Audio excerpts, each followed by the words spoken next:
What's going on, guys? It's Brandon back here again today for not a BFR. We actually have a different video going out today. Hope this looks alright because I want to make sure this entire thing is seen. Realize I jumped into the camera. I actually have the camera on a proper tripod, so this is brand new for me. Usually I just have it leaning against something, but I had a tripod from class that I use, so might as well use it. Hopefully it doesn't fall over. Hope I'm on camera all right as sort of a test, and if it goes well, it's going to go live on not Instagram, on YouTube. I don't know why I said Instagram.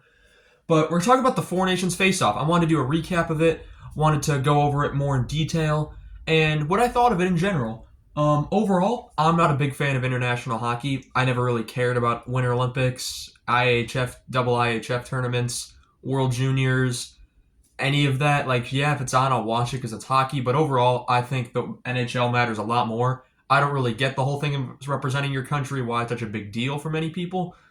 I'd rather represent my team, and I'd rather win the Stanley Cup than a gold medal. Four Nations Face-Off is kicked off on February 12th, where Canada defeated Sweden in overtime 4-3. Canada was up 3-1 in that game, I believe, and Sweden came back, but Canada ultimately gets the win.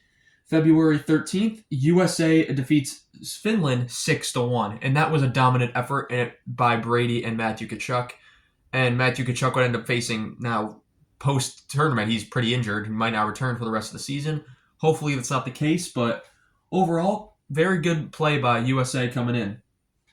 February 15th, then Finland defeats Sweden in overtime 4-3. So Sweden now lost 2 games in overtime. That basically puts them out of the tournament. However, on the same day, USA beats Canada 3-1. And that was a very important game because for some reason in this day and age, Canada is looked at as the favorite. They're the favorite by the home country. Don't get me wrong, 100%. It's Canada's game, yada, yada, yada. It's not as black and white as it was. It used to be Canada and everybody else. It's no longer like that, to put it simply. Canada hasn't been... Have they won the most? Yes, but are they a dominant power now? No, absolutely not.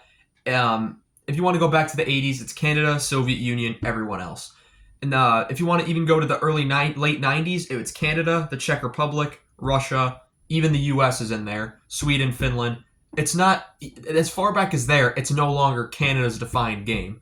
Overall, lots of countries can play with Canada, and while it's Canada coming out on top in this tournament, I think it really showed, if anything, that they're not... I hope it emphasized the Canadians. They're not at the top anymore. It's a lot of countries at the top, and there's kind of a tier system. You got Canada, US, Finland, Sweden. If Russia was in it, they'd be in it. Those 5 are the big 5. They're at the top. The second tier, you kind of got Czechia, Germany, Slovakia, Belarus, those countries. And then tier 3 is kind of like your Kazakhstan, Poland, Ukraine, that sort of thing. France, and that's aside from the point. I'm trying to illustrate that because I'm seeing a lot of misconceptions online, and it's kind of driving me nuts how people look at it so black and white, and how people kind of just use, oh, we're the best because, we're Canadian, and the U.S. being cocky because, oh, rah, U.S. wins, whatever. It just really pisses me off. Moving on, February 17th, Canada beats Finland 5-3, and they almost blew it. Canada was up 4-0, I believe, and after the first period or early second, and then Finland scores 3 in the third, and I thought, oh boy, Canada loses this. No, but they hold on. That Crosby, I believe, netted the empty netter, and he was playing with a hurt elbow. February 17th as well, Sweden beats the USA. USA was resting a lot of people. USA got beat up throughout this tournament. Canada got healthier and healthier as the tournament went on. They didn't have Makar for that game against the U.S. U.S. didn't have Quinn Hughes the entire tournament, even though there were injuries. I don't know why that didn't work. And then McAvoy goes out. Matthew Tkachuk plays 6 minutes in the final game, and they sat Kyle Connor for some reason. But a lot of questionable decisions by USA's coaching staff, but that's not the point. So the bracket, not the bracket, the standings looked like this. The USA had 2 wins. That's how they were measured. 2 wins, 0 overtime wins, 0 overtime losses, and 1 loss. Canada had 1 win, 1 overtime win, no overtime losses, and 1 loss. So a win was 3 points, overtime win was 2 points, overtime loss was 1 point, and the loss was 0 points, which is what a lot of people think the NHL should be doing. So maybe this is an experiment since this isn't I'm not sure if this is in accordance with IHF. I think it's kind of a separate thing. I'm pretty sure it's all NHL runs. It's all NHL players. Outside the playoffs, or gold medal game as we'll call it, Sweden, 1 win, no overtime wins, 2 overtime losses, and 0 losses. Finland, no regulation wins, 1 overtime win, no overtime losses, and 2 regulation losses. So the point system looked like this. USA had already clinched after their win versus Canada, so you had 6 points there. Canada 3, that's 4, or that's 5 actually. I can't count. I forgot it's 3 and then 2. So Canada had 5, Sweden had 1, so that's 3, and then 2 overtime loss points. They also had 5. Finland had 2 points here, so there we go. And in terms of the top scorers of the tournament, we look down here. USA's Zach Werenski had a hell of a tournament, and he kind of pushed forward the notion that he should win the Norris this year. I think Werenski has been the best defenseman in the league this year, and nothing really can change my mind on that. If anyone's going to win the Norris this year, it should be Werenski, and that's my opinion. Canada, Connor McDavid, 3 goals, 2 assists, 5 points. I'm not sure if I mentioned, Werenski had 0 goals, 6 assists, 6 points. And Sidney Crosby, in his age, 1 goal, 4 assists, 5 points. One of the only players that had ever played in international tournaments with NHL players.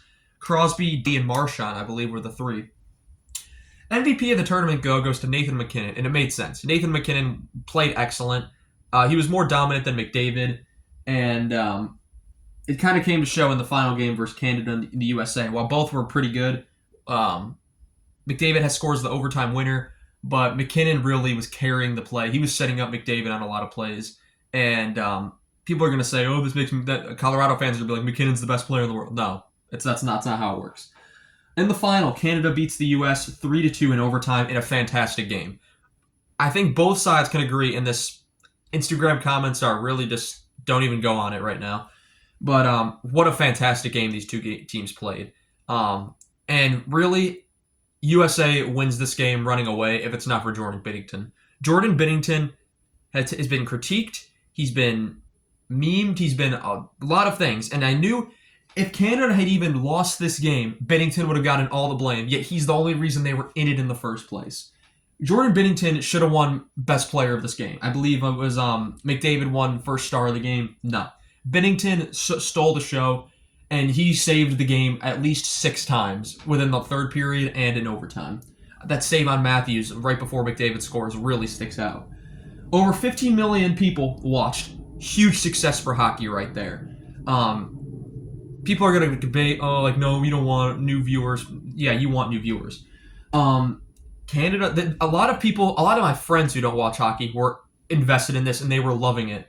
And of course, USA-Canada had those 3 fights in the first 9 seconds. People loved that, and it was awesome just to see all these people that never watch hockey come together, watch some hockey, get together. And especially in the U.S., because U.S. hockey's growing. It's been growing for a while. A lot of people now know about it, but they don't really watch it. It's still basketball. But the basketball All-Star Game really played into this because USA did this for their All-Star Game. Basketball had whatever they had, and a lot of people were kind of offended by it. So this made a lot of eyeballs turn to the hockey for an actual sport to watch, which is good, because if basketball's on the downswing, which it has been now, baseball's been on the downswing for a long time. Football, the ratings, because the Chiefs and Eagles, it was the 2 most hated teams in football besides the Cowboys, were down. So overall, hockey's probably having the best season viewership-wise, which is excellent news.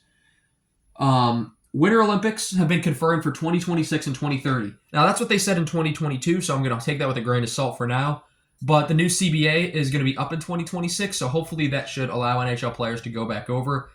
After watching this, I'm kind of more okay with it, but overall, I really could care less. World Cup of Hockey confirmed for 2028, which is good. That's kind of basically what the Four Nations Faceoff was. And I kind of really hope Russia will be in it. Politics aside, Russia has a top 5 country in the world in hockey, and you're taking all those players that really have nothing to do with what's going on over there, and you're holding them back from competing internationally, which I think is pretty stupid. And you got guys like Ovechkin who might never compete again after this. Malkin might never compete again after this. There are a lot of Russian players who have never gotten to show their talents on the ice on an international stage. Like, have we ever seen Panarin? Like, was he in the World Cup of Hockey in 2016? I don't remember. He was a rookie back then. But that's beside the point. And to go in a little bit of history, Winter Olympics history, the NHL has been there 5 times. 1998, the Czech Republic defeated Russia because of Dominik Hasek's dominance. 2002, Canada defeats the US, and that was a really well-played game. 2006, Sweden defeats Finland, another really excellent game to watch.